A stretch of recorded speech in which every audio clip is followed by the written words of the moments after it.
Casey Ryback says, good morning from the UK. Good evening from the UK. Good evening. Oh, sorry. Good evening from the That's United very Kingdom. important to get that right. My question for you guys is just how flexible the hop on hop off are. I don't drive, so I'm just curious what I can do with the bus services.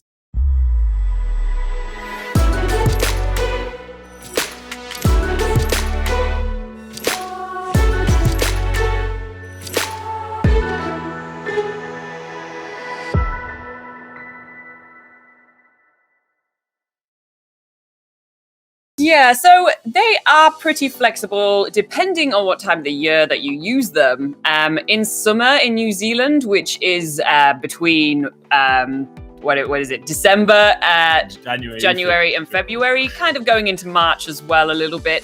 Those 4 months are the busiest time of the year to travel in New Zealand, and the hop on hop off buses, although you can still technically hop on hop off, just waiting for the next available bus with space on it can be, pretty much a huge challenge. You can be waiting quite a long time for the next available bus with space on it to get onto. So you can't be that flexible in summer just because the buses are always so full and there's not enough space on the bus to hop back on. But traveling at other times of the year, especially in winter would be the best time to have most flexibility because pretty much you can ring up Stray or Kiwi Experience or what's the other one? Flying Kiwi. Well, Flying Kiwi only comes around once every 9 days. You can ring up Stray or Kiwi Experience and they'll probably have space available for you on the next bus.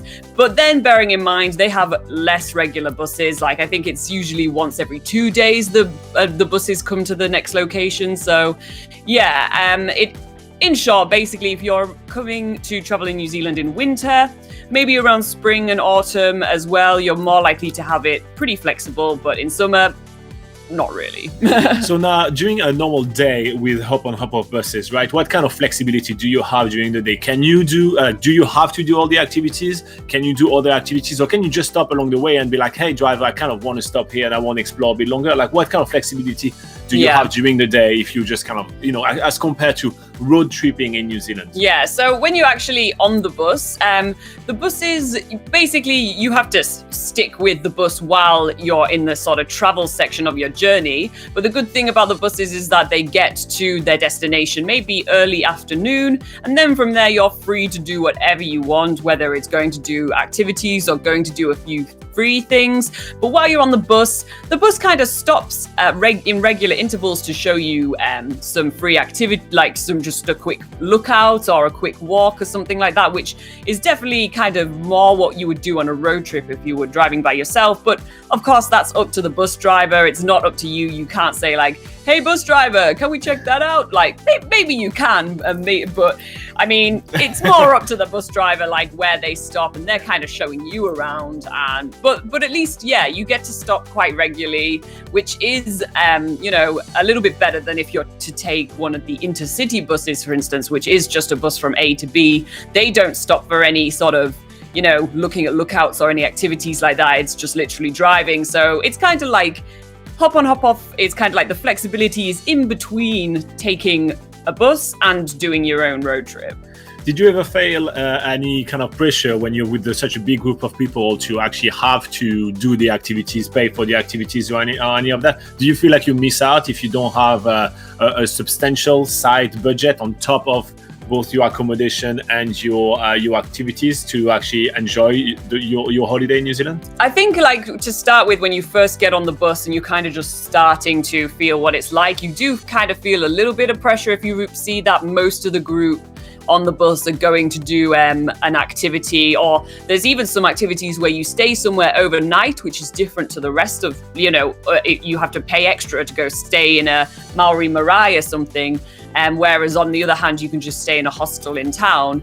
And you do feel because most people have that sort of side budget to go and do that extra activity, you kind of feel you don't want to miss out because you're just trying to make friends on the bus here type thing. So in terms of that, it's just, Yeah, and what about accommodation? So for accommodation, there is a lot of different accommodations available in every cities and everything you go. How does it work with the hop on hop off? Is it sorted out for you? Do you have to pay extra? Can you choose any of them? Tell us a little bit about accommodation. You're about to arrive, let's say, in Rotorua, and you're in the bus and you're doing your journey to Rotorua. What happens? Yeah. So it depends, first of all, on the destinations that you go to. The hop-on, hop-off buses in New Zealand, about half of them will go to main towns and cities where there's a wide variety of hostels. And then the other half of the trip will take you to more remote places where you only get one choice of accommodation. So on that latter scenario, you are only going to have that accommodation to choose from, which I think is fine because the places that they go to are exceptional. You know, it's off the beaten track. That's kind of like what you want to be in New Zealand for. But in theory, when you're going to the cities and towns where there's multiple accommodation, you can choose whichever accommodation that you want to go and stay in. And some buses will drop you off at various different accommodations around the cities, depending which town or city it is. I know in Christchurch, especially, some of the accommodations are quite far apart from each other, so they will make the effort to drop people off, and you can do that. But then again, they do sort of, try and make you, well, not make you, but they try and, like, obviously they strongly suggest for you to go with their suggested hostel. Obviously they have agreements with certain hostels as you're traveling around to go and stay in their hostel,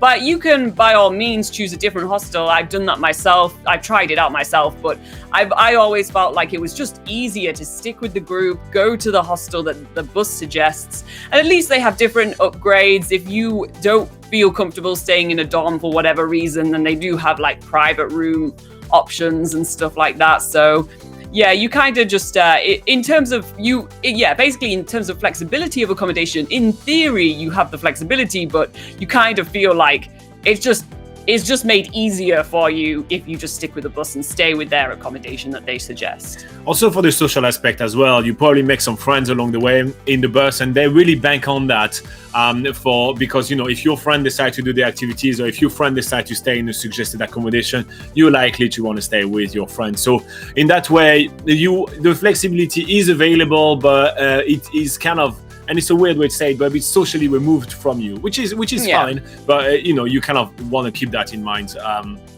when traveling. And finally, about prices, just want to mention that those kind of passes are always on special, so never feel pressure to buy a pass. If that's the pass that you want, it will be on special again and again and again and again. So don't feel there is a big fear of missing out, and that's really how they bank on that. So don't feel pressure that you have to purchase something right here, right now.